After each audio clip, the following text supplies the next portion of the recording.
Parfois, j'ai l'impression de trahir, mais d'un autre côté, il y a cette pression incroyable en moi qui me pousse à vous raconter toutes les expériences de ces dernières années. Bonjour, je m'appelle Loïsa.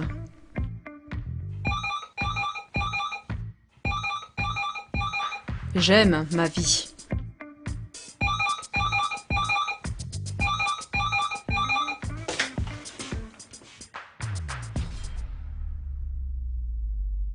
Par une chaude journée d'été de juillet, les médecins et les médecins-chefs me demandent conjointement de me faire enlever l'œil gauche.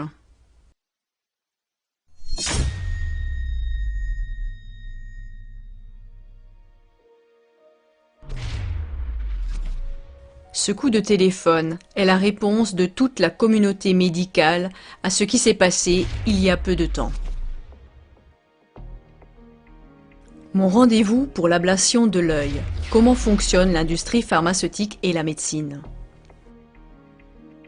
À chaque marche de l'escalier, ma vue devient presque noire. Pouvez-vous ralentir un peu? Demandai-je au médecin qui se précipite vers la salle d'examen devant moi. Comme vous le savez, je n'ai pas eu le droit de manger ou de boire quoi que ce soit aujourd'hui. Mais le médecin ne m'entend pas et il a déjà disparu par une porte. J'ai la langue qui colle au palais. Je viens de sortir d'une salle d'attente bondée pour une opération à laquelle les médecins m'ont convoqué sans m'avoir demandé mon avis. Tôt le matin à jeun, j'ai dû faire un trajet de 3 heures depuis chez moi pour cette opération d'urgence où les médecins voulaient transplanter une cornée de donneur dans mon œil gauche. Personne ne m'a demandé si je le voulais. Sans cette opération, mon œil gauche serait perdu. Ce serait très douloureux et très rapide. Quand, à la grande surprise de la professeure et du médecin présent, je dis non à cette opération, ma décision n'est en aucun cas prise au sérieux. L'opération doit être effectuée. Pendant que le médecin en chef se lève et quitte la pièce, je lui demande « Vous me l'ordonnez ?»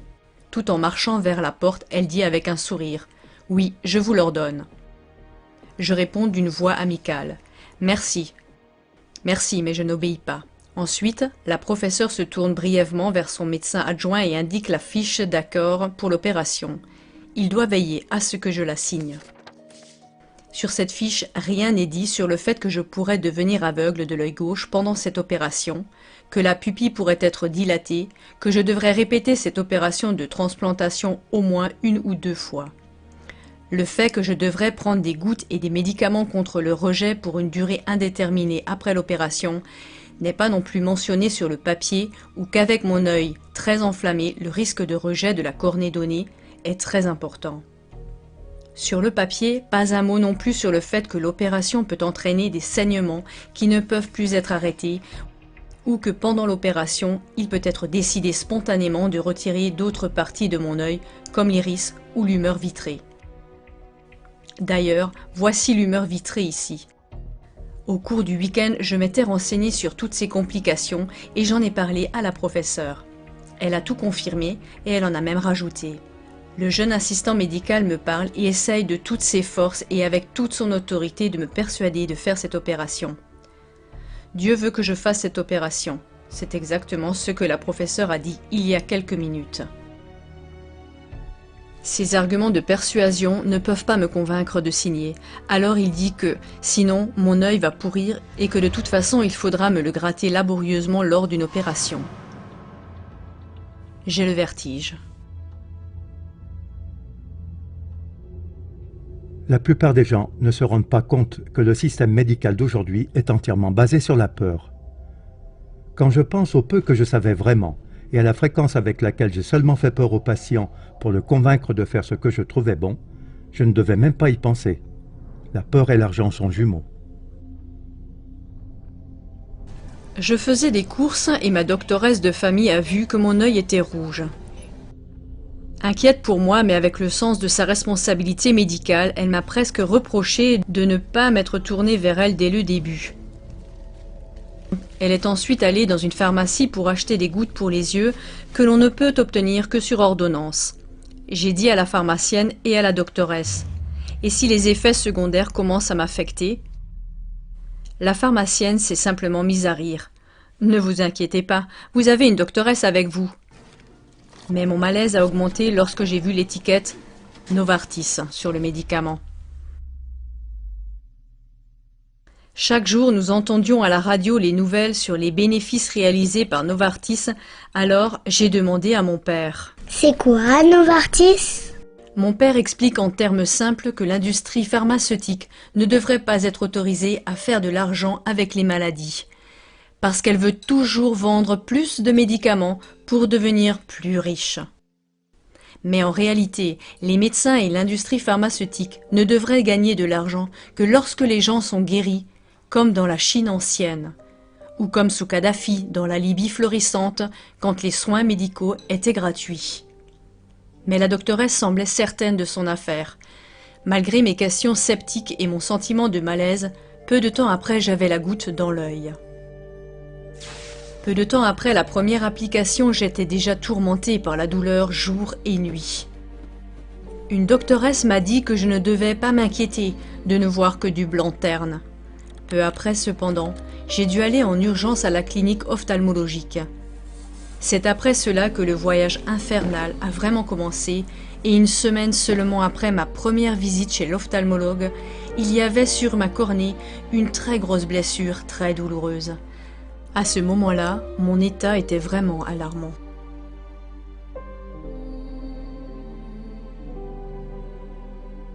Neuf mois plus tard, j'ai entrepris une recherche en commençant par mon premier médicament. Je me rends sur la page d'information sur les médicaments de compendium.ch et je clique sur « Risque » pour le médicament. Mais cette fonction n'est pas disponible pour les patients. Alors j'imprime les informations techniques. Intéressant. C'est une forêt d'informations. J'ai la tête qui explose. Après des semaines passées dans des cliniques et des cabinets médicaux, j'ai besoin de changer d'air.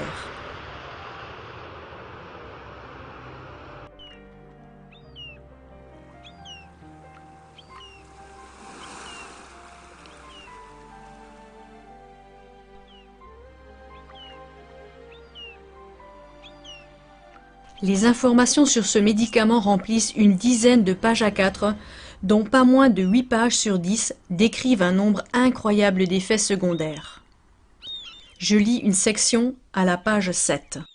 En outre, les effets secondaires suivants ont été signalés après la mise sur le marché. La fréquence d'occurrence ne peut être déterminée avec les données disponibles. Les maladies des yeux, kératite ulcéreuse, vision floue, photophobie, mydriase, ptose, douleur oculaire, gonflement de l'œil, sensation de corps étranger dans l'œil, hyperémie oculaire, larmoiement accru. Ok, tout d'abord je me dis, eh bien il y a quelques mots allemands ici. Vision floue, gonflement des yeux, douleur oculaire, sensation de corps étranger dans l'œil. Oui, tout ça c'est certainement acceptable, n'est-ce pas? Mais je tape le mot kératine ulcéreuse dans Wikipédia. Aucun résultat. D'accord, alors je vais chercher le mot dans le dictionnaire des mots étrangers. Pas de résultat non plus. Je vais sur une page pour les questions médicales des patients, Doc Check Flexicon. Étonnamment, il n'y a aucun résultat précis sur la kératite ulcéreuse, comme dans le manuel MSD. À ce stade, vous ne regarderiez probablement même pas plus loin, car il ne peut pas vraiment s'agir de quelque chose qui mérite d'être mentionné, quelque chose qui entre dans la catégorie des douleurs oculaires ou quelque chose de ce genre. Mais après mon expérience de malheur, je ne m'arrête pas là et je tape le mot dans Google.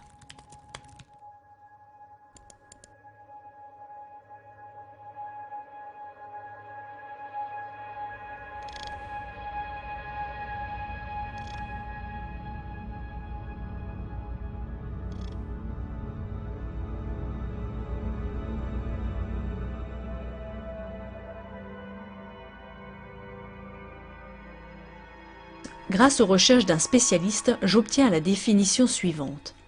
C'est une maladie oculaire grave avec inflammation et ulcération de la cornée.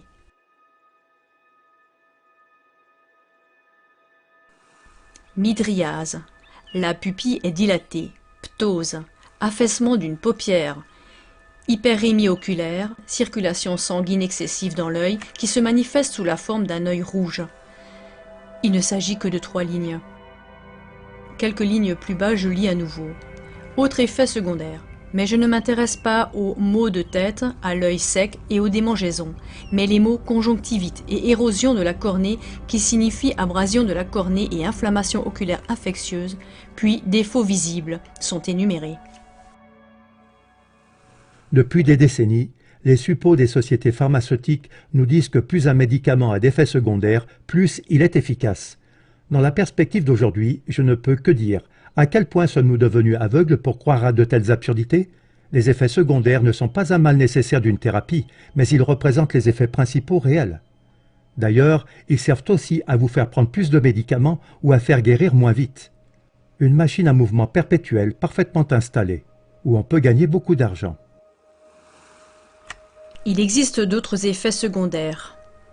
Kératite, inflammation de la cornée, glaucome entraînant une perte de la vision, exophthalmie, protrusion du globe oculaire de l'orbite, perforation de la cornée, ce qui signifie que la cornée est déjà tellement abrasée qu'une perforation, c'est-à-dire un trou dans la cornée, se produit, ce qui entraîne la perte de l'œil, à moins de recevoir une greffe de cornée d'un donneur.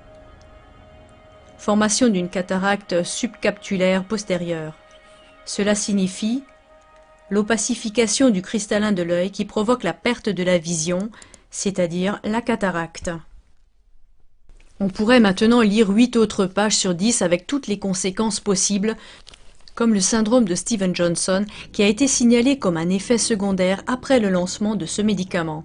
C'est même écrit ouvertement sur la notice d'accompagnement.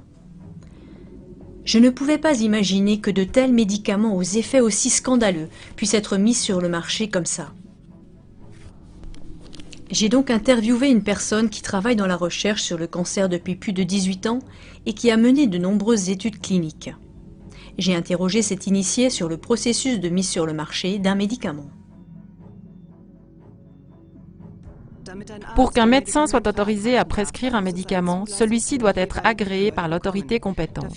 Pour cela, un médicament doit être soumis à des essais cliniques. Mais ce que le public ne sait pas, c'est que la société pharmaceutique qui a inventé le médicament mène aussi elle-même des essais cliniques. Cela signifie que l'entreprise pharmaceutique détermine dans quel pays l'étude sera menée, dans quelles cliniques et cabinets médicaux, quels médecins seront impliqués dans les études et elle détermine les points de mesure de l'étude. Au final, la société pharmaceutique peut également évaluer elle-même les données de l'étude. Tout le monde peut donc répondre à la question de savoir si les données de ces études cliniques sont objectives ou fiables, étant donné que les entreprises pharmaceutiques sont purement orientées vers le profit. Alors en fait, vous dites, en tant qu'initié, que les entreprises pharmaceutiques ne sont intéressées que par le profit? Oui.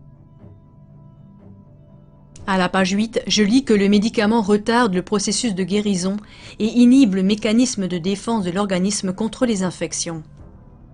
Il est également dit à la page 3 que la cicatrisation de la cornée peut être ralentie et que les troubles de la cicatrisation peuvent être aggravés. C'est exactement ce qui m'est arrivé. Ici, vous pouvez également voir les problèmes de la médecine actuelle. Presque toutes les thérapies bloquent ces mécanismes de réparation au lieu de les soutenir, qu'il s'agisse d'antibiotiques, de cortisone, d'antidouleurs et d'aide au sommeil, de tranquillisants ou de chimiothérapie. Après avoir lu ces 9 pages à 4 d'effets secondaires, je n'étais plus surprise d'avoir été tourmentée par la douleur jour et nuit, déjà peu après la première application, de ne voir que du blanc terne. Mon calvaire avait vraiment commencé à la clinique ophtalmologique avec tous ces médicaments supplémentaires. Je ne suis plus surprise qu'une semaine seulement après ma première visite chez l'ophtalmologue, il y avait sur ma cornée une très grosse blessure, très douloureuse. Le radiologue Gerd Rötter témoigne, je cite. À la fin de mes 30 années de carrière, la conviction est telle que j'ai dû dire 90% de la médecine fait plus de mal que de bien. Et si vous voyez cela, vous devez changer de camp à un moment donné. Selon des études officielles, environ 300 000 personnes meurent chaque année en Allemagne des suites de la prise de médicaments, d'infections hospitalières et d'opérations, comme en témoigne le docteur Gerd Rötter. La principale cause de décès est la médecine. Selon le spécialiste autorisé à enseigner la radiologie, Au cours des 27 dernières années, les États-Unis ont enregistré 3 millions de décès dus à des médicaments sur ordonnance. En Allemagne, 240 000 personnes meurent chaque année des suites de la chimio, soit environ 700 par jour. Selon la caisse d'assurance maladie AOK, environ 5 fois plus de personnes meurent chaque année des suites d'erreurs de traitement que dans la circulation routière. Situation en 2014. Selon l'AOK, le nombre d'erreurs de traitement est encore plus élevé, 720 000 par an. Et 700 décès par an en Allemagne parce que les médecins oublient leur matériel dans le ventre des gens pendant les opérations. Un Allemand sur 7 se considère comme victime d'erreurs de traitement médical. La misère, la douleur et la détresse des mois suivants ont été incompréhensibles. Au total, 21 médicaments différents ont été utilisés. J'ai continué à m'affaiblir jusqu'à ce que je sois hospitalisée et jour et nuit des gouttes agressives m'étaient administrées dans l'œil toutes les 15 minutes. Jour et nuit je souffrais d'une douleur infernale et ne pouvais plus bouger car le moindre mouvement des yeux me faisait souffrir constamment. La seule chose que je pouvais faire était donc de rester immobile au lit. L'industrie pharmaceutique milliardaire veut que vous soyez malade et que vous le restiez pour ne pas vous perdre en tant que client lucratif et, dans le meilleur des cas, meilleur pour les entreprises pharmaceutiques et non pour vous, elle conclut un contrat à vie avec vous. Ainsi, seuls les symptômes de la maladie sont seulement atténués par les médicaments, au lieu de s'attaquer au cœur du problème. Résultat, les gens sont de plus en plus malades et les caisses des entreprises pharmaceutiques se remplissent de plus en plus. Dr Carsten Littner, biochimiste. Ce matin-là, alors que je subissais à l'hôpital la torture des gouttes pour mes yeux instillées à de courts intervalles, la radio annonçait que la société pharmaceutique Alcon, filiale de Novartis, avait réalisé à la fin de ce premier trimestre 2019 un chiffre d'affaires d'environ 1,8 milliard de dollars, et cela uniquement en 3 mois. Combien faut-il d'yeux malades pour gagner 1,8 milliard de dollars ? Et le cours de l'action Alcon avait aussi augmenté de presque 12% il y a un mois. Même si on ne connaît pas mon histoire, il faut se demander s'il y a des traceurs dans ces produits de Novartis et maintenant d'Alcon qui induisent des problèmes oculaires avec des réactions en chaîne. D'ailleurs, un médecin-chef ophtalmologique gagne entre 800 000 et 1 million de francs suisses par an. Ma maladie oculaire a engendré un coût de 15 000 francs suisses à elle seule. Mais l'assurance maladie n'a pris en charge que 5 800 francs de ce montant. Cependant, les primes d'assurance maladie augmentent chaque année. Il y a 100 ans, chaque Suisse payait une prime mensuelle de 2 à 6 francs et le peuple était en bonne santé. Aujourd'hui, il paye plus de 400 francs par mois et le peuple est malade comme jamais auparavant. Cela signifie une augmentation des coûts de 11 000% depuis 1919. Mais selon l'étude de l'ANSET, 95% de la population mondiale est malade. Un Allemand sur 2 tombe malade du cancer au cours de sa vie. Le nombre des personnes ayant plus de 10 maladies a augmenté de 52% entre 1990 et 2013. En 2013, un citoyen sur 19 a un problème de santé. Les scientifiques de l'étude du Lancet, qui évalue 35 000 sources de 188 pays, ont également observé une augmentation significative des maladies causées par les médicaments.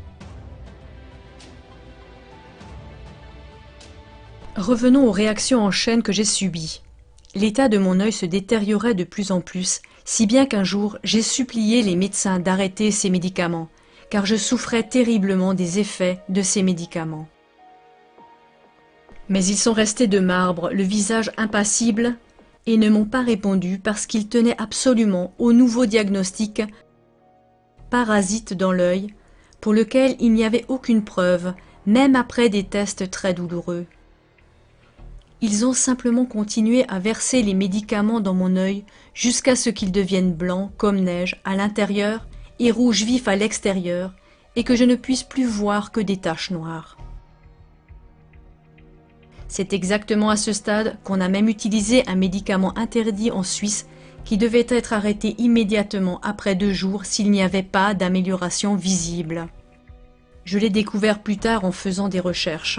Dans mon cas, ils ont utilisé précisément ces gouttes et les ont instillées régulièrement dans mon œil pendant 4 semaines avec une détérioration visible. En tout, je me suis évanouie 4 fois pendant les traitements et les contrôles douloureux des blessures aux yeux. Est-ce que vous réalisez que dans ce système, la médecine moderne ne peut jamais perdre? Si nous prenons les médicaments aujourd'hui et si nous guérissons, ce sont les médicaments qui nous ont aidés. Si nous restons malades ou même si nous devenons encore plus malades malgré les médicaments, alors la maladie est tout simplement plus forte. Peu importe que vous soyez en bonne santé ou que vous restiez malade, à chaque fois c'est de votre faute et jamais de celle de la médecine. Les vrais puissants aiment fondamentalement créer des systèmes où ils gagnent toujours quoi qu'il arrive. Pour la première fois de ma vie, je me suis sentie piégée dans une secte dont je ne pouvais pas sortir. Mon premier signe d'insatisfaction a transformé les médecins en pierre. J'avais l'impression de me trouver devant une énorme falaise et de ne pas pouvoir la bouger d'1 millimètre. Le nombre de médicaments et de gouttes pour les yeux qu'ils m'ont donnés n'arrêtait pas d'augmenter et m'ont causé des douleurs, des souffrances et des insomnies sans fin. Et dans cet état, j'ai dû me présenter à jeun à 2h30 de mon domicile pour l'opération de transplantation d'organes.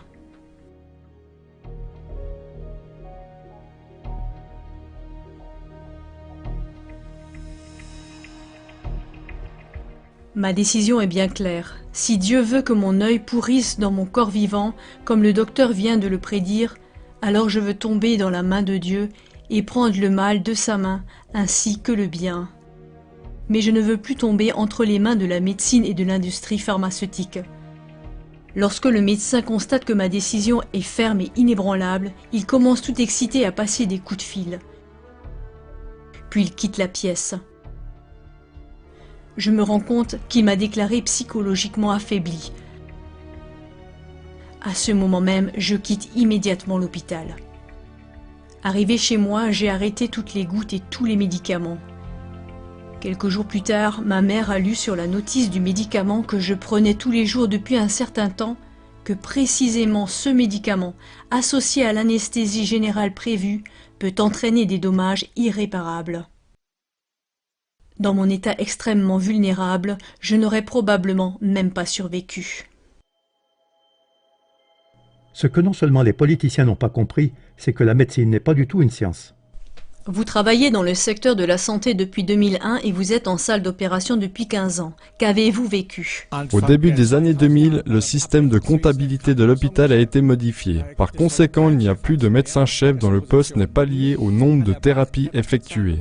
Dans la pratique, cela signifie que si le nombre d'opérations souhaitées n'est pas atteint en 1 an, le médecin-chef est renvoyé. Il est également courant de payer des suppléments de salaire afin d'augmenter la motivation des médecins à opérer. Cela signifie que si on pouvait augmenter le nombre d'opérations, des primes seraient versées. Dans la pratique, il est alors beaucoup plus intéressant de poser le diagnostic de manière à ce qu'il y ait une indication de faire une opération. Jamais auparavant on n'avait pratiqué autant d'opérations que maintenant. Quand Olivier est entré dans la machinerie de la chirurgie, il était trop jeune pour prendre ses propres décisions. Il est né avec une déficience visuelle. De nombreuses anesthésies, des examens et des opérations tortueuses ont conduit à la destruction de son œil gauche et à un misérable reste d'acuité visuelle de seulement 5% sur son œil droit depuis son enfance. Après cet échec, les médecins ont encore voulu faire des essais sur son œil droit, mais sa mère a refusé de poursuivre le traitement. Jusqu'à aujourd'hui, Olivier ne laisse plus aucun médecin s'approcher de ses yeux. Un oculiste a prétendument trouvé une cataracte dans l'œil gauche du petit David, âgé d'1 an, et lui a retiré le cristallin avec l'accord de ses parents. Mais après le prélèvement, le médecin n'a pas inséré un nouveau cristallin parce qu'apparemment la musculature de son œil ne serait pas assez forte. Aujourd'hui, David a déjà 5 ans et il a une terrible faiblesse, l'amblyopie dans son œil gauche. Les muscles des yeux sont encore trop faibles. Comment pourrait-il les entraîner sans lentilles? Cette femme est devenue aveugle suite à une opération. Un professeur en médecine l'a exprimé ainsi. Bien sûr, les médecins ne sont pas de mauvaises personnes simplement parce qu'ils ne sont pas des guérisseurs. Ils ne comprennent tout simplement pas qu'ils sont prisonniers et abusés dans un système dont la plupart des gens ne connaissent même pas l'existence. Qu'allait-il m'arriver maintenant que j'avais décidé, en quittant l'hôpital, de laisser pourrir mon œil? Quelques jours après avoir arrêté tous mes médicaments, je suis enfin à nouveau capable d'ouvrir mon œil sans aucun effort. Quelques jours auparavant, 2 assistants ont dû me tenir la paupière ouverte avec des baguettes pour prendre une photo. L'inflammation a disparu de l'œil et la sensibilité extrêmement douloureuse à la lumière a disparu. Il y a quelques jours seulement, la lumière d'une bougie m'éblouissait comme un poignard dans l'œil. La paupière a désenflé, l'inflammation s'est atténuée. Au lieu d'avoir pourri, mon œil est enfin blanc tout autour, comme avant. Les taches noires dans ma vision ont disparu et aussi l'étoile centrale qui suivait mon regard partout où je regardais. Ma vue s'améliore constamment. La douleur m'a finalement quitté. Même mon appétit est revenu, ce qui ne m'était pas arrivé depuis longtemps. Mon œil a même retrouvé son éclat.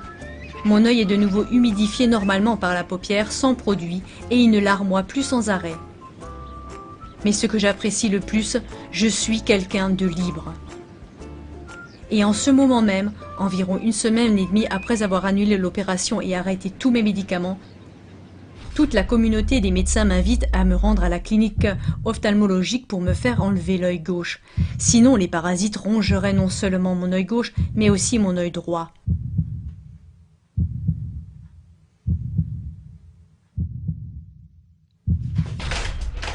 Je fais une dépression nerveuse. Grâce à des miracles surnaturels, j'en guéris en peu de temps. Quelques mois après ma grande souffrance, je rencontre des personnes qui ont eu des expériences similaires avec la médecine pharmaceutique et je dois raconter tout cela. Mon histoire et la leur ne sont cependant pas destinées à être un appel à les imiter, mais à réfléchir sur le système, sur les marionnettistes au sommet de l'industrie pharmaceutique. Elles visent à stimuler la réflexion sur les flux d'argent. Oui, nous sommes tous extrêmement reconnaissants pour la chirurgie des accidents par exemple, et pour les grandes découvertes de la technologie moderne. Combien nous sommes reconnaissants qu'il existe des médecins aimables qui prennent soin de nous lorsque nous sommes dans le besoin. Néanmoins, nous devons examiner plus en profondeur ce qui se cache réellement derrière le système médical pharmaceutique. Je le souligne une fois de plus, chaque personne est un être original et doit prendre ses propres décisions de manière indépendante. Les médecins ont dit que Martine pouvait faire une croix sur son œil. Mais après des mois de souffrance désespérée, d'opérations et 4 semaines à l'hôpital universitaire, il arrêtait toute médication. Et à la stupéfaction de tous les médecins, l'œil a guéri en 1 seule semaine. Aujourd'hui, Martine voit mieux qu'avant. Pour Victoria, les médecins avaient renoncé disant que son œil ne pouvait plus être sauvé. Elle avait une grosse blessure. Mais elle n'a pas voulu croire les médecins. Par la suite, tout a été guéri et elle voit très bien maintenant. Lorsque Martina a refusé d'être mise sous perfusion de chimiothérapie, le médecin en chef de la clinique dermatologique a prédit qu'elle devrait vivre pendant les 40 prochaines années avec une maladie auto-immune potentiellement mortelle. Cela signifie que plusieurs centaines de cloques d'eau, de la taille d'un pois à celle d'une mandarine, des cloques qui démangent terriblement et qui éclatent à répétition, se répandent sur tout le corps jusqu'à la plante des pieds. Martina a été guérie de cette terrible éruption cutanée sur tout le corps en quelques mois, sans aucun médicament. Elle est maintenant en parfaite santé depuis de nombreuses années. Il y a une guerre pour chaque patient, car la médecine est la plus grande source de revenus au monde. En comparaison, l'industrie automobile et l'industrie informatique sont au mieux une petite subdivision. Quand il s'agit de cancer, les thérapies qui coûtent peu ou rien du tout n'ont aucune chance. Dans les seins de Christine, on a diagnostiqué par ultrason plusieurs nodules. Le médecin a immédiatement voulu programmer une ablation chirurgicale de ces nodules. Cependant, Christine a décidé de sentir elle-même, d'une étape à l'autre, ce qu'elle devait faire, ce qui était nécessaire pour la guérison. Après 3 ans, on n'a plus trouvé de nodules à l'échographie.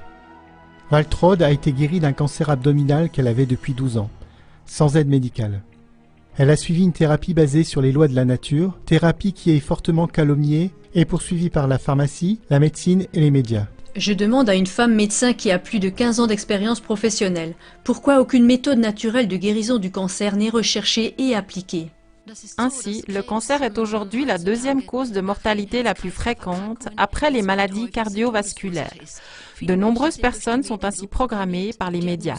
Diagnostic cancer, je pourrais en mourir. Dès qu'ils entendent ce diagnostic, ils se tournent vers le médecin avec crainte et sont prêts à suivre n'importe quelle thérapie, souvent la chimio ou la radiothérapie. Le problème du choix du traitement est l'incitation financière pour le médecin, la clinique de soins et aussi l'industrie pharmaceutique. La chimiothérapie peut coûter jusqu'à 20 000 € par perfusion. Si on administre 4 perfusions, la compagnie d'assurance maladie paiera un total de 80 000 € pour le traitement d'un seul patient. D'un point de vue économique, c'est très rentable pour les médecins, les hôpitaux et l'industrie pharmaceutique. Oui, je comprends. Il existe plusieurs approches naturelles pour guérir le cancer. Cependant, en raison du manque d'aide financière et de l'impossibilité de breveter les plantes, celles-ci ne font pas l'objet de recherches, mais sont réprimées, discréditées et parfois ridiculisées. Dommage. La même réponse m'est donnée par une personne qui travaille depuis 18 ans dans la recherche sur le cancer et qui a participé à d'innombrables études. Prenons l'exemple de la substance active l'ipilimumab contre le cancer de la peau. Selon la taille et le poids du patient, une perfusion coûte environ 10 000 €. Vous pouvez voir que la lutte contre le cancer est une affaire très lucrative. Nous disposons d'un vaste réseau de recherche sur le cancer dans le monde entier, depuis les laboratoires jusqu'à la recherche clinique. Au cours des 10 dernières années, plus de 60 nouveaux médicaments anticancéreux ont été lancés sur le marché. S'il s'agissait de vaincre le cancer, on continuerait à travailler à plein régime sur des thérapies efficaces, peu coûteuses, accessibles et abordables pour tous. D'accord, et de quel type de thérapie parlez-vous par exemple ? J'ai participé à plus de 80 essais cliniques en un peu plus de 11 ans. Mais dans aucune de ces études, par exemple, le nouveau médicament de la société pharmaceutique n'a été testé contre un médicament de naturopathie, bien que les médicaments de naturopathie aient souvent moins d'effets secondaires et soient moins chers. Il n'existe pas d'études de ce type. Si par exemple la chimiothérapie devait être testée par rapport à un traitement de naturopathie, on dit que c'est contraire à l'éthique. Logiquement, aucune entreprise pharmaceutique ne s'y intéresse et ce sont principalement ces entreprises qui financent la recherche clinique. Un petit exemple de ce type. En Allemagne, un médecin qui avait traité avec succès des patients atteints de cancer avec un médicament de naturopathie dans son cabinet a dû fuir la police par une fenêtre de son cabinet parce qu'on voulait le mettre dans une clinique psychiatrique fermée. C'est bien sûr aussi une façon d'éliminer la concurrence désagréable. Oui. Les médecins ont dit à Sabine qu'elle devait commencer immédiatement une chimiothérapie contre le cancer débutant dans son utérus.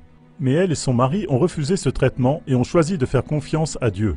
Contre tous les pronostics des médecins, Sabine est tombée enceinte de la première de ses 4 filles en bonne santé.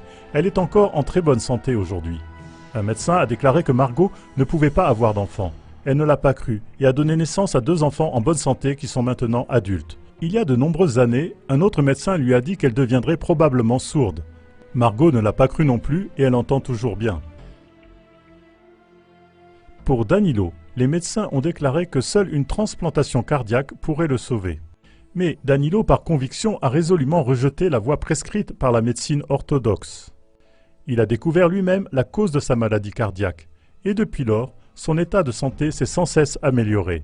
Une personne qui travaille en salle d'opération depuis 15 ans me permet de regarder encore plus en profondeur dans les rouages de la transplantation. Un médecin en chef respecté, connu pour son style de direction absolument autoritaire, a même récemment répandu l'idée d'intervention préventive. C'est-à-dire que dans certains cas, il serait nécessaire d'enlever par exemple une partie de l'intestin avant même qu'un cancer ne soit diagnostiqué, à l'instar de la célèbre actrice Angelina Jolie. Par mesure de précaution, elle s'est fait enlever les seins, les trompes et les ovaires car en raison de ces gènes, elle aurait un risque accru de développer un cancer. Pour cette opération, elle a également été saluée comme une femme courageuse. Et elle est une fois de plus considérée comme un modèle. Selon le médecin, Francisca a un bébé mort dans son ventre. Cependant, comme elle était incertaine, la date de curetage a été reportée. Un mois plus tard, l'échographie a montré que l'enfant était vivant et elle a donné naissance à une fille en parfaite santé. Selon le journal britannique Daily Mail, chaque année, rien qu'au Royaume-Uni, on dit à des centaines de femmes, suite à une échographie, que leur bébé est mort. Selon les médecins, cette jeune femme, Lydia, aurait dû naître avec peut-être une spina bifida, dos ouvert ou une trisomie 21, si un avortement n'était pas pratiqué. La voici en parfaite santé à 22 ans. Salomé aurait dû être avortée car, selon le cardiologue, elle aurait très probablement dû naître avec un handicap mental et n'aurait vécu que quelques heures après l'accouchement. Cependant, Salomé est née sans handicap mental. C'est une jeune femme équilibrée et actuellement, elle poursuit des études.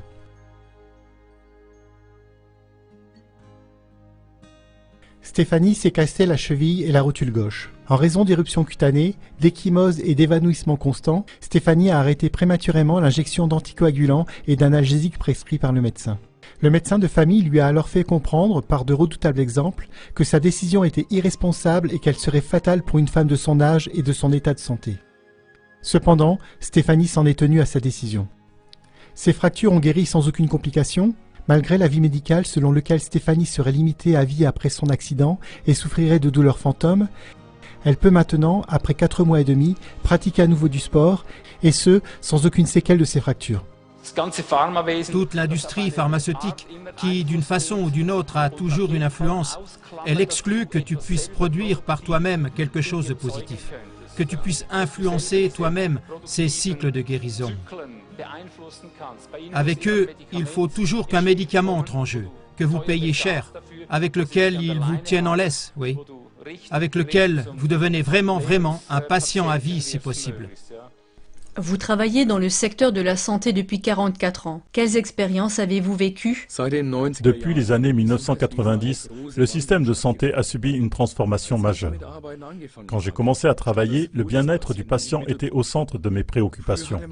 Autrefois, on avait le temps de parler aux patients, mais aujourd'hui, on est plutôt occupé à remplir des formulaires. Le patient est un numéro de dossier qui apporte une certaine somme d'argent à l'hôpital. Souvent, les patients qui sont encore malades doivent sortir trop tôt parce que l'hôpital ne peut plus en tirer profit. Bien sûr, les patients en souffrent beaucoup. La population est de plus en plus malade et de plus en plus insatisfaite. Le taux de maladie est de plus en plus élevé et le personnel de moins en moins nombreux.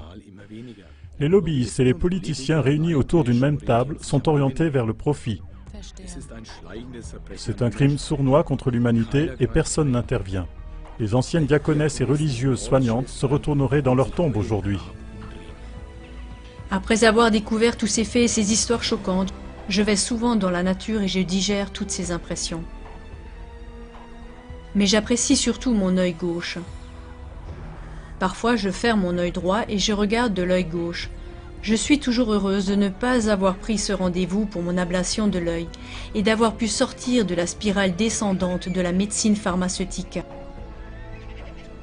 Mais malheureusement, je rencontre d'innombrables personnes qui ne peuvent plus sortir de cette spirale parce qu'il est trop tard pour elles.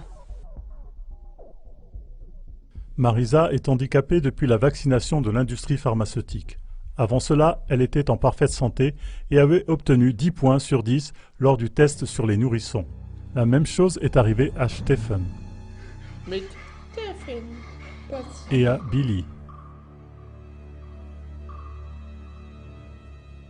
Également à Michaela, la fille de Mark, et à Temple.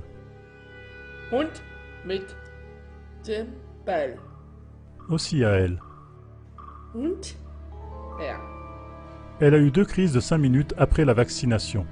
Elle a subi de graves lésions cérébrales à la suite de la vaccination et a eu des crises d'épilepsie tous les jours jusqu'à sa mort dans les bras de sa mère à l'âge de 15 ans. 250 000 autres cas de ce type ont été signalés et attestés. Les vaccinations représentent un marché de 30 milliards de dollars pour l'industrie pharmaceutique et les fabricants de vaccins. Tout comme les industries du tabac, du pétrole et de la chimie, l'industrie pharmaceutique utilise des stratégies pour publier de fausses données scientifiques et bloque les études scientifiques qui menacent leur marge bénéficiaire. Robert Francis Kennedy Jr., avocat américain. 3e enfant de Robert Fitzgerald Kennedy, Journal Express. Plus que jamais, je constate l'urgence de mon travail bénévole à CLA TV, la chaîne d'information indépendante qui met toutes ces informations censurées à la disposition du peuple. Mais les médias nous harcèlent de près et nous séparent régulièrement de collaborateurs les plus précieux d'entre nous. D'ailleurs, c'est aussi comme ça qu'est survenue l'inflammation de mes yeux, parce que nous devions lutter pendant la nuit jusqu'à 3 fois par semaine contre les pires campagnes de diffamation dans les médias, et cela a même eu comme conséquence de perdre de précieux collaborateurs. Mais maintenant, je suis très heureuse de pouvoir retourner à mon travail en tant que directrice de production de Panorama Film et de CLA TV. Mon père, Ivo Zazek, a fondé cette chaîne de télévision pour diffuser des informations censurées et publier ce que les médias ne publient pas. En particulier les mensonges et fausses informations provenant des médias, par lesquels, par exemple, d'innombrables guerres ont pu être menées et des millions de personnes ont été tuées. En seulement quelques années, la chaîne a atteint une audience de millions de personnes provenant de 212 pays. CLA TV exploite 170 studios dans le monde entier, dans 53 langues. Il y a déjà plus de 15 000 émissions de dévoilement qui ont été produites et diffusées par des centaines d'équipes de bénévoles. Après ma guérison, quand j'ai vu les émissions qui ont été produites en mon absence, je tombe sur cette histoire. C'est arrivé le 4 février 1985, à l'heure du déjeuner. Nous étions à la maison. Le déjeuner était sur la table. Nous attendions qu'il rentre à la maison, mais il n'est pas rentré. Au lieu de cela, un ami a sonné à la porte et nous a dit que le cartable de Christian se trouvait par terre dans la rue et qu'on avait transféré Christian à l'école de médecine de Hanovre par voie aérienne. Alors nous avons pris la voiture, tous les trois, pour aller à l'école de médecine de Hanovre. Nous nous sommes relayés auprès du lit de Christian. Christian était allongé là, le haut de son corps nu. Il avait l'air de dormir profondément. Il y avait de nombreux appareils de surveillance autour de son lit. Il était sous perfusion. Christian n'était pas gravement blessé. Il n'avait qu'une blessure au front et une ou deux écorchures sur le visage, sur la pommette et une coupure à la lèvre, sinon sa tête n'avait aucune autre blessure. Il avait la jambe cassée et n'avait pas d'autres blessures. Et un médecin que j'avais déjà vu aux urgences s'est approché de nous. Ces moments m'ont marqué à vie. Il est venu très détendu, souriant, la blouse ouverte, et nous a dit « Bon, je vais vous dire maintenant, Christian est mort et nous allons demander un don d'organes tout de suite, mais mon collègue va revenir vers vous. » La mort cérébrale n'existe pas. C'est une invention de la médecine de transplantation. Franco reste chercheur allemand sur la mort et l'éthique. J'étais stupéfaite, car pour moi, cet examen qui avait déjà eu lieu juste avant portait sur la gravité de ses blessures, mais pas sur le fait de savoir s'il était mort ou non. La mort cérébrale n'est pas un fait scientifique, ce n'est pas un diagnostic médical. Dr Robert Trueck, pédiatre américain. Il nous a ensuite conduits dans une petite pièce qui se trouvait entre l'unité de soins intensifs et le centre de transplantation. Il n'y avait pas de lumière. La pièce était seulement éclairée par un lampadaire de rue et nous étions là, debout. Puis soudain, le médecin qui s'est occupé plus tard de Christian dans l'unité de soins intensifs, le médecin en chef, c'est comme ça qu'on me l'avait présenté, est venu. Il nous a dit que Christian avait sûrement été quelqu'un qui pensait aux autres et qu'il y avait d'autres mères qui, elles aussi, étaient assises près du lit de leur enfant, tout aussi désespérées que nous l'étions en ce moment, et il nous a alors prié d'accepter un don d'organes. Dans le cadre d'un don d'organes, on prélève sur le mort qui est vivant, son cœur vivant qui bat et les organes vivants. Cela nécessite même une anesthésie car les morts réagissent à la douleur de l'opération de la même manière que les vivants. Le pouls s'accélère, la tension artérielle varie, des hormones sont libérées, des mouvements involontaires se produisent. C'est effrayant pour les médecins. C'est pourquoi le prétendu cadavre est parfois mis sous anesthésie générale. En Suisse, c'est même obligatoire. Les femmes en état de mort cérébrale peuvent accoucher et les hommes en état de mort cérébrale peuvent avoir des érections. De même, en état de mort cérébrale, ils peuvent réagir à des stimuli extérieurs, des mouvements des bras et des jambes sont possibles. Et le père de Christian était aussi complètement bouleversé. Et il a demandé quelque chose comme « Qu'est-ce que vous allez prendre? Qu'est-ce que vous allez faire ?»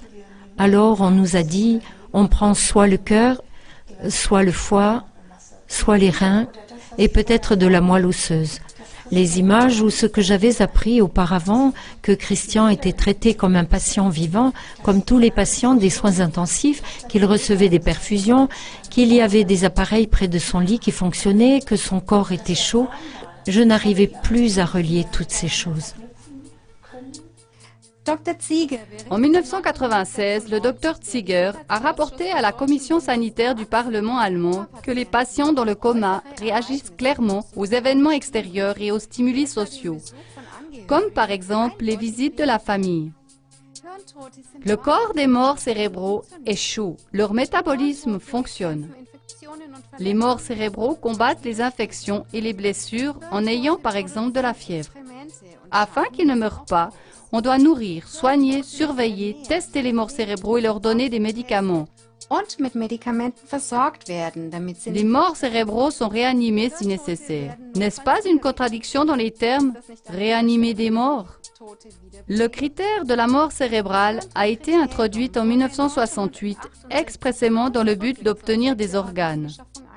Pour les adieux des proches, le personnel infirmier a pour consigne de faire des injections de décontractants musculaires aux morts agités afin qu'ils ne bougent pas lors des adieux. Et quand mon mari a dit « si cela peut aider », nous avons accepté. Comme nous pensons être des gens qui pensent aussi aux besoins des autres, nous avons pris cette décision. Et je n'ai pas du tout compris dans cette situation qu'un organe ne se détache évidemment pas de manière miraculeuse pour sortir en flottant d'un tel corps. Je n'avais pas réalisé que je quittais mon fils pour la plus grande opération qu'il n'avait jamais eue. À ce moment-là, je pensais après sa mort. Et aujourd'hui, je dois dire non. J'ai quitté mon fils dans la toute dernière heure, quand il ne pouvait plus se protéger. Je l'ai quitté parce qu'on m'a dit qu'il était mort, et pour moi la lutte était terminée. Je l'ai laissé dans un état où il était encore mourant, parce qu'il faut prélever des organes vivants et qu'on ne peut pas prélever des organes sur des morts. Le prélèvement d'organes sur une personne encore vivante est un homicide punissable par la loi. La mort cérébrale a été déclarée mort humaine, afin d'obtenir, sans se rendre punissable, des organes vivants qui peuvent se conserver. Professeur Klaus-Peter Jörns, directeur émérite de l'Institut de religion-sociologie de la faculté de théologie de l'Université Humboldt de Berlin. Le prélèvement d'organes est un meurtre. Dr David Evans, cardiologue et conférencier britannique. Et puis il y avait ce sentiment dans ma tête que quelque chose n'allait pas. Il fallait que je le revoie. Tous ceux qui ont eu des expériences avec des morts m'ont conseillé de ne pas le faire.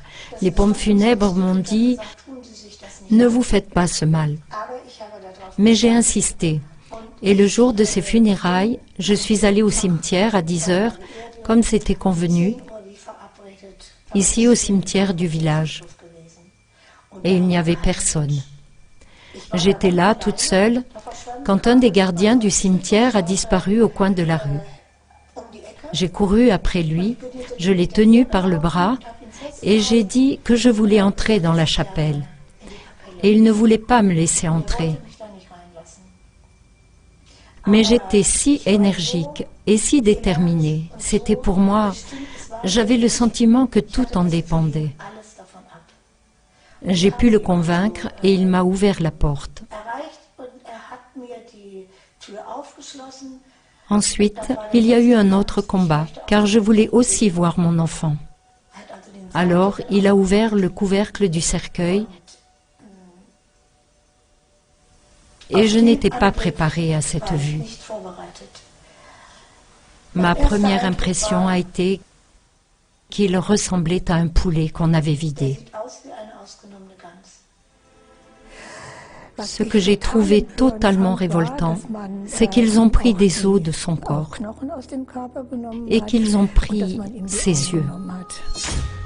J'avais l'impression qu'il ne s'était arrêté devant rien et j'avais l'impression de devenir un bloc de glace. À ce moment-là, j'ai su que j'avais pris la bonne décision de refuser une greffe de la cornée. J'ai dit plusieurs fois à haute voix en pleurant dans ma chambre « J'ai pris la bonne décision. J'ai pris la bonne décision. J'ai pris la bonne décision. » Il avait toujours été question de tel organe ou de tel autre. Il n'avait jamais été question qu'il prenne tout. Et il y avait toujours les cathéters dans ses mains et dans ses bras.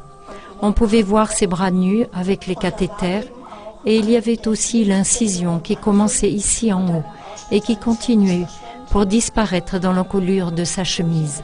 En pensée, je l'ai suivi des yeux et je me suis dit, où s'arrête-t-elle? Lorsqu'on incise le corps du cou à la symphyse pubienne, alors que le cœur bat, la pression artérielle, le rythme cardiaque et l'adrénaline augmentent. Des rougeurs du visage, des rougeurs étendues sur la peau et de la transpiration peuvent également apparaître. Lors d'interventions chirurgicales normales, ces signes sont considérés comme des réactions de douleur, mais pas s'il s'agit de morts cérébraux. J'ai laissé un corps vivant.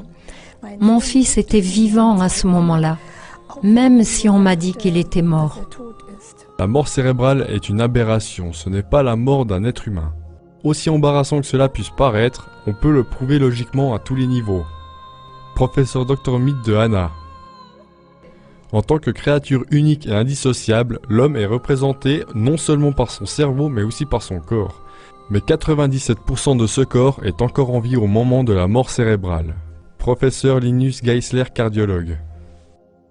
Et surtout une chose qui était particulièrement choquante pour moi, j'avais accroché une chaîne au cou de mon fils à l'hôpital comme cadeau d'adieu et une bague qui m'était très précieuse.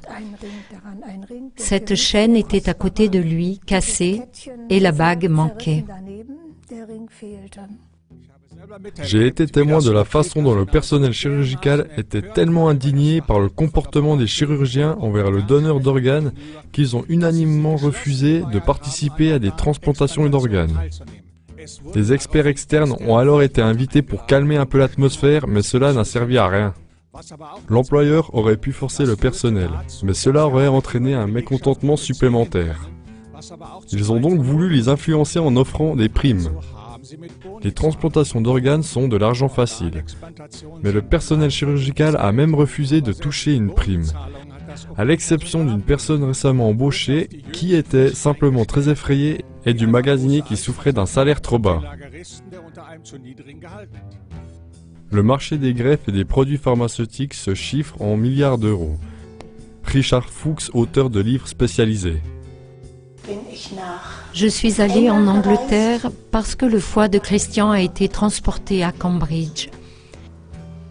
Et c'est là que j'ai découvert que mon fils avait été disséminé dans toute l'Europe. Et l'idée qu'un enfant, son propre enfant, est un objet de recyclage, c'est une idée atroce. Le marché des seuls immunosuppresseurs, qui suppriment le rejet de l'organe étranger par le receveur, représente un chiffre d'affaires de 1,6 milliard d'euros par an. En 2011, les tarifs forfaitaires des transplantations auraient été compris entre 18 000 et 215 000 euros, selon l'organe et le type d'intervention.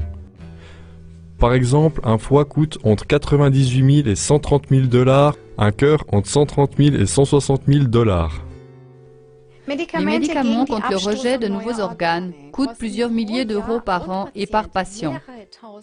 Après une transplantation, un suivi médical à vie, des séjours fréquents à l'hôpital et des médicaments aux nombreux effets secondaires, médicaments dits immunosuppresseurs, sont nécessaires.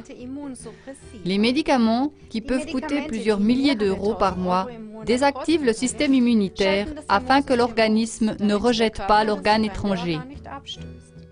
Rien qu'à partir de cela, on peut soupçonner que la transplantation d'organes est contraire à la nature humaine. Le corps se défend souvent si fortement contre cette lourde intervention que le rejet de l'organe étranger est plus important pour lui que la préservation de la vie de son propre corps. La prise de médicaments immunosuppresseurs augmente considérablement le risque général d'infection. La personne devient sensible aux plus petites infections, champignons, bactéries, et il y a une baisse de la coagulation du sang. La cortisone contenue dans le médicament provoque un gonflement du corps. Il existe un grand nombre de cas non signalés de receveurs d'organes qui ont un désir de mort inexplicable. 60% des morts cérébraux présumés pourraient reprendre conscience. McKinley a été déclaré en état de mort cérébrale et ses parents ont décidé de faire don de ses organes. Mais soudain, le garçon de 13 ans a bougé sa main, puis ses pieds. Le garçon en état de mort cérébrale se réveille de son coma. Angel Libby, qui a été déclarée en état de mort cérébrale, s'est également réveillée de son coma et s'est rétablie. Elle aussi a senti quand les infirmières l'ont touchée pour lui enfoncer une aiguille et ont incisé sa gorge pour poser une canule. Elle a entendu les autres parler d'elle. Les médecins qui semblaient convaincus qu'elle était en état de mort cérébrale et qui conseillaient à son mari de s'occuper de ses funérailles. Elle était encore là. Colleen Burns s'est même réveillée pendant qu'on lui prélevait ses organes. Les médecins avaient déclaré par erreur qu'elle était morte avec des lésions cérébrales irréversibles. Gloria Cruz, 56 ans, s'est aussi complètement remise de sa mort cérébrale. Son mari avait retardé l'arrêt des traitements. L'ex-mari de Rosemary Kerner s'est réveillé de sa mort cérébrale. Il a traité les médecins d'imbéciles, disant qu'il avait mis dans un réfrigérateur au sous-sol. Il aurait alors été sorti de nouveau par des médecins totalement stressés et un médecin lui aurait incisé le cou. Sans anesthésie ni antidouleur, il aurait été opéré à nouveau. Le médecin-chef du service a confirmé que ça s'était produit ainsi. Comment une personne décédée peut-elle voir ce qui lui arrive? Pourquoi une personne décédée peut-elle ressentir la douleur? Une femme médecin a assuré aux proches de Karina qu'il n'y avait aucun espoir pour leur fille. Et, presque dans la même phrase, elle a demandé si la famille serait prête à donner les organes de Karina. Et Karina se remet soudain à respirer toute seule. En se réveillant du coma, elle fait signe à son père « Je suis vivante ». Les parents de Violetta, originaires de Pologne, n'ont pas accepté le diagnostic de mort cérébrale et n'ont pas donné l'autorisation de prélever ses organes. Violetta s'est réveillée, elle s'est rétablie et aujourd'hui elle est mariée. Tout cela tourne dans ma tête.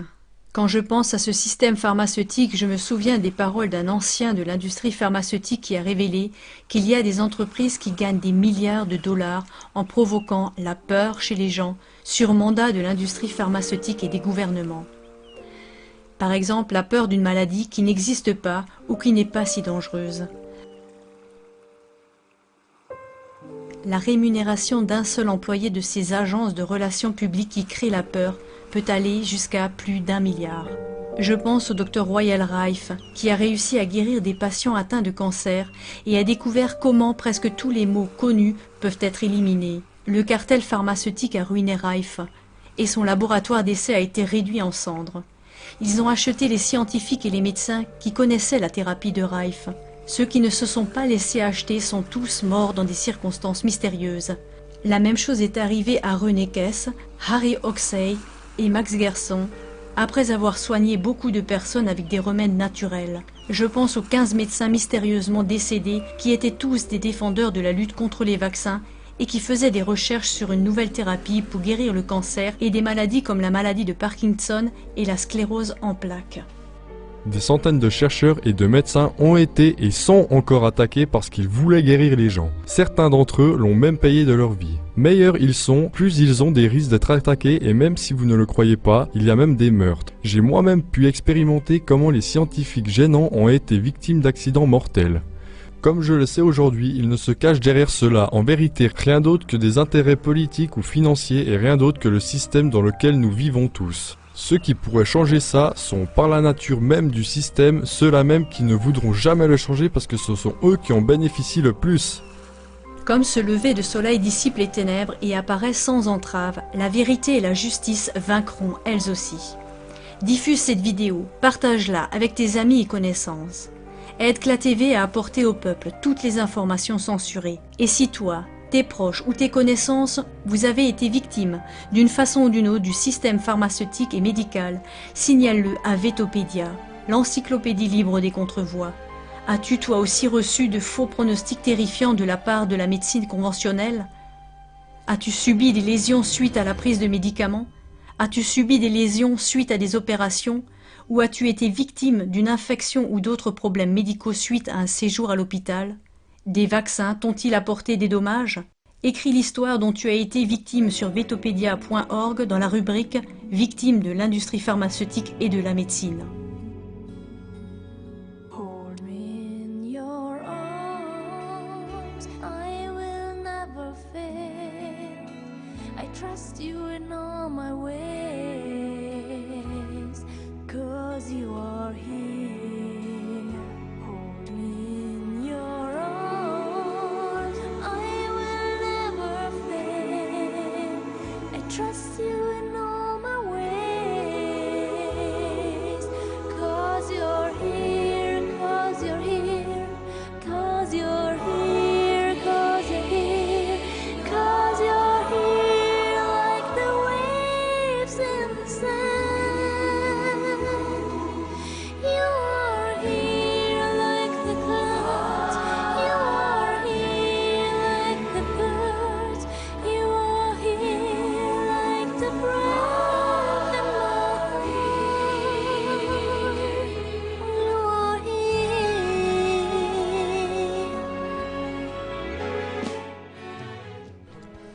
Comment la médecine pharmaceutique s'est-elle développée? Au XIXe siècle, deux approches des maladies étaient connues de la population.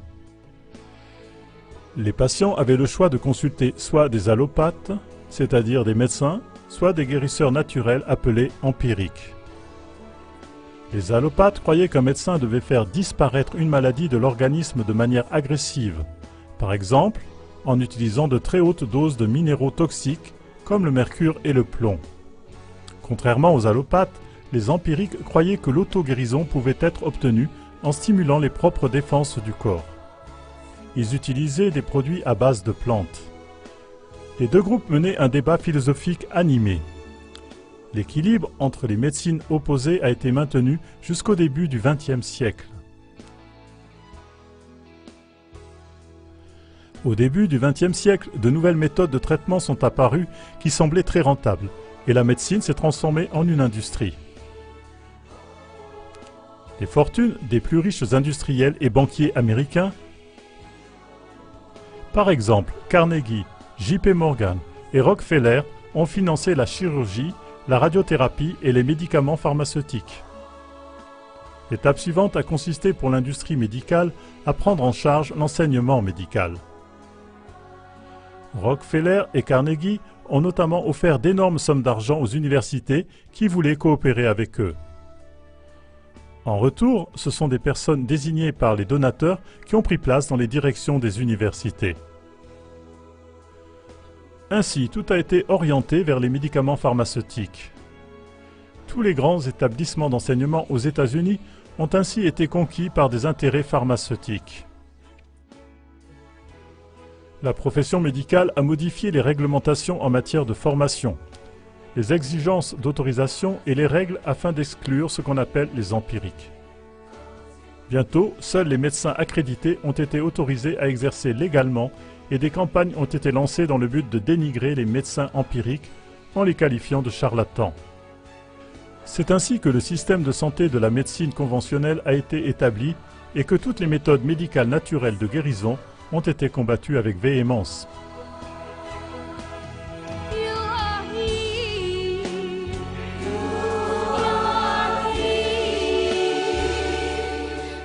La nature a généralement raison. Quiconque se tient à ses principes peut surmonter toutes les maladies. Une fois que vous aurez intériorisé cette phrase, aucun médecin au monde ne pourra vous prescrire des médicaments ou des thérapies qui contredisent cette règle. Que le commerce avec la maladie se termine enfin sur une fin heureuse. La diffusion de nos émissions de dévoilement est notre seule récompense.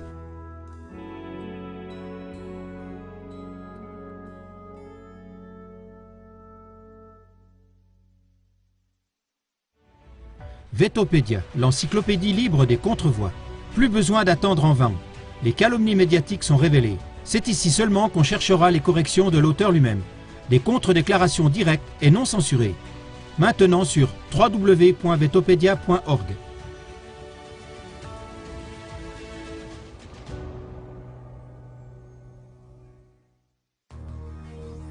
CLA TV démasque les mensonges des médias en donnant des contre-voix. CLA TV, c'est libre, indépendant et non censuré.